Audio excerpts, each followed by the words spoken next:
उत्तर प्रदेश लोक सेवा आयोग प्रवक्ता भर्ती से रिलेटेड क्वेश्चन पर हम वीडियो बना रहे हैं। इस वीडियो में हम फिर से कुछ क्वेश्चन के साथ बढ़िया क्वेश्चन जो कि बहुत ही शानदार क्वेश्चन है, जो कि बार बार डायरेक्ट पूछे जाते हैं। आपको बहुत मज़ा आएगा इन सब क्वेश्चन को करने में और आप एक अच्छा मार्क्स के साथ लेक्चरर बन जाएंगे। तो पहला क्वेश्चन हम लोग डिस्कस करते हैं। Electromagnetic wave are produce by, a है static charge, the charge moving with uniform velocity and accelerated charge, chargeless particle. तो इसमें ऑप्शन बी सही है, एसिलेटिंग चार्ज। जब कोई चार्ज त्वरित अवस्था में घूमता है तो वो इलेक्ट्रोमैग्नेटिक वेव प्रोड्यूस करता है। जो स्टैटिक चार्ज होगा या चार्जलेस पार्टिकल है या charge moving with uniform velocity, ये तीनों गलत ऑप्शन होगा। जिसका यूनिफॉर्म वेलोसिटी है यानी उसमें एसिलेशन नहीं होगा, एसिलेशन नहीं होगा तो उसमें किसी तरह का इलेक्ट्रोमैग्नेटिक वेव प्रोड्यूस नहीं होगा। 32वां question, when an electromagnetic wave with electric and magnetic field vector E and H respectively propagate the outward flow of energy is given by, तो क्या होगा इसमें? ऑप्शन ए सही है, ई क्रॉस एच। ये सब ग्रिफिथ की बुक में डायरेक्ट दिया गया है। क्वेश्चन बहुत डायरेक्ट आता है। आप हमारे वीडियो देख के जाएंगे तो आपका सिलेक्शन पक्का है।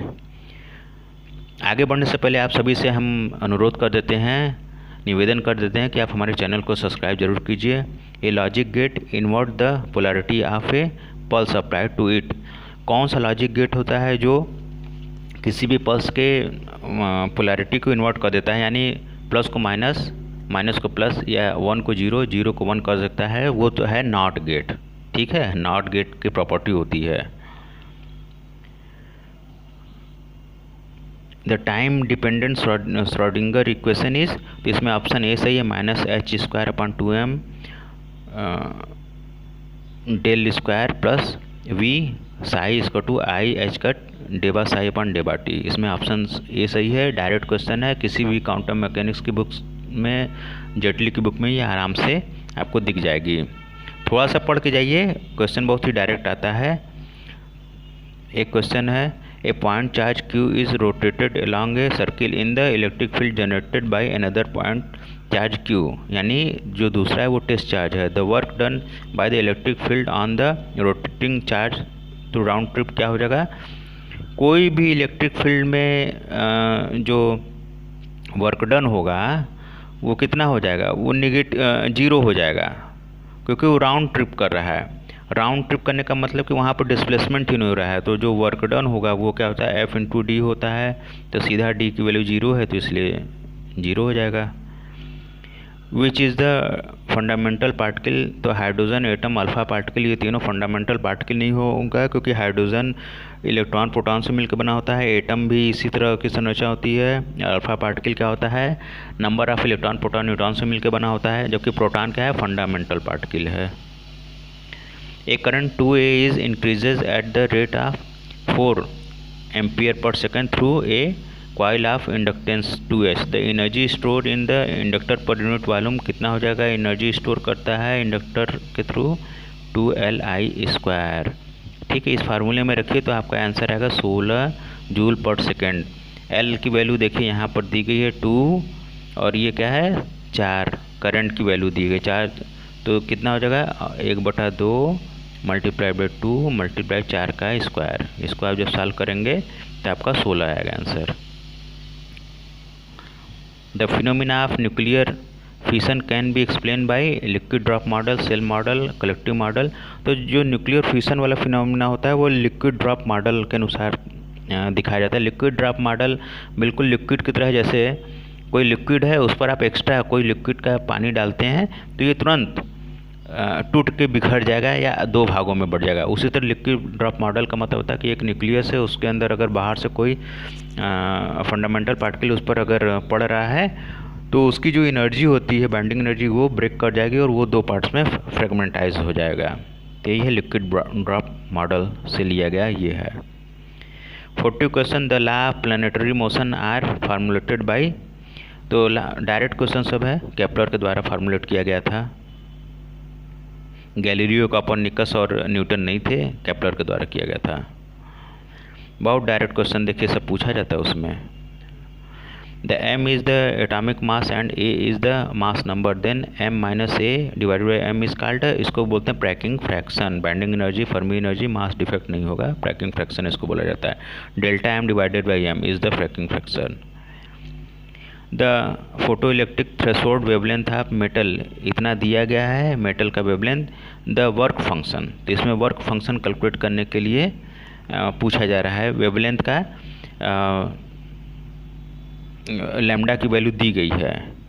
जब लैम्डा की वैल्यू दी गई है और सिर्फ वर्क फंक्शन के बारे में पूछा जा रहा है, तो वर्क फंक्शन कितने में होता है, इलेक्ट्रॉन वोल्ट में होता है। और लैम्डा की वैल्यू दी गई तो इससे हम लोग एनर्जी को कैलकुलेट कर सकते हैं। एनर्जी कैसे कैलकुलेट कर सकते हैं, ई इसका टू एच न्यू, तो एच सी अपन लैम्डा, तो जब लैम्डा की वैल्यू रखेंगे तो ई की वैल्यू आ जाएगा। और उसको हम लोग क्या करेंगे, जब ई की वैल्यू आएगी वो जूल में आएगी। अब उसको इलेक्ट्रॉन वोल्ट में हम लोग करने के लिए क्या करेंगे, न्यू है तो एच सी अपन लैम्डा, जब इसी को ई से भाग दे देंगे, यानी इलेक्ट्रॉनिक चार्ज से भाग दे देंगे 1.6 × 10⁻19 कूलम से, तो इलेक्ट्रॉन वोल्ट में आएगा। इससे जब सॉल्व करेंगे तो आपका जो वैल्यू आएगा ऑप्शन ए सही होगा। The electric field due to an electric dipole varies as proportional to, जो इलेक्ट्रिक फील्ड होगा किसी डायपोल के द्वारा, तो इसका जो फार्मूला होता है डायरेक्ट, देखिए 1/r पर r² पर मत कर दीजिएगा। यहाँ पर जो क्वेश्चन पूछा है डायपोल, डायरेक्ट क्वेश्चन है, ये वाला ऑप्शन सही है, ऑप्शन सी सही है। 44वां, which of the following has the maximum resistance, किसका मैक्सिमम रेजिस्टेंस होगा, voltmeter, multimeter, ammeter, millimeter, तो वोल्ट मीटर का मैक्सिमम होगा। A atom is sphere of diameter L, the minimum energy of electron mass inside its कितना होगा, इसमें option C सही है, h क्रॉस स्क्वायर 2ml², ये सही है। इसको छोटा कर देते हैं, पूरा आपको दिखे।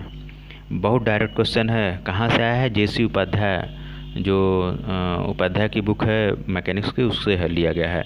If A motion of A system can represent by the differential equation the time in which amplitude fall 1/e time, the initial value will be 1/k होता है। इसको आप वहाँ से मिला सकते हैं उपाध्याय की बुक से। बहुत अच्छा क्वेश्चन है, डायरेक्ट क्वेश्चन है। उसमें आप देखिएगा सिंपल हार्मोनिक मोशन, डैम्प मोशन का जो चैप्टर होगा डैम्प वाले से, ये लास्ट में मल्टी चॉइस क्वेश्चन दिया गया, उस पर भी हम वीडियो बना देंगे। 48 question, the internal energy of ideal gas depend only upon, किस पर डिपेंड करता है, टेम्परेचर पर डिपेंड करता है। इंटरनल एनर्जी जो होता है सिर्फ टेम्परेचर पर डिपेंड करता है, ठीक है। इंटरनल एनर्जी का फॉर्मूला ये होता है, और क्या होता है, हाफ या 3/2 kT होता है, ठीक है। तो सिर्फ टेम्परेचर डिपेंडेंट होता है, k है Boltzmann constant.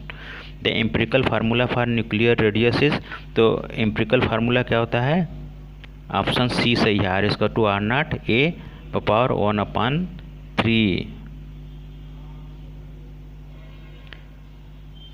50वां question, the total energy flux containing out of unit positive charge per unit area is, क्या फार्मूला होता है, याद कीजिए। तो इसमें ऑप्शन ये वाला सही है, σ/ε0। Total electric flux containing unit of positive charge per unit, तो गॉस लॉ Q/ε0। बहुत ही स्मॉल क्वेश्चन पूछे जाते हैं, बहुत ही सिंपल डायरेक्ट क्वेश्चन पूछे जाते हैं। थोड़ा सा अगर पढ़ के जाएंगे तो आपका सिलेक्शन पक्का है। तो हमारे चैनल को सब्सक्राइब ज़रूर कीजिए, यह आपके लिए काफ़ी हेल्पफुल है, आपको बहुत ही हेल्प करेगा। और आप हमारे चैनल को सब्सक्राइब करेंगे तो हमको भी एक पॉजिटिव एनर्जी मिलती है और भी ज़्यादा वीडियो बनाने की, और हमको प्रेरणा भी जो मिली वो आप ही लोग से मिली है, क्योंकि बहुत लोग बहुत परेशान होते हैं, उनको क्वेश्चन पेपर नहीं मिल पाता है। चूँकि हमारे पास क्वेश्चन पेपर सब पड़ा हुआ है, तो हमने सोचा क्यों ना हम इस पर वीडियो बना दें।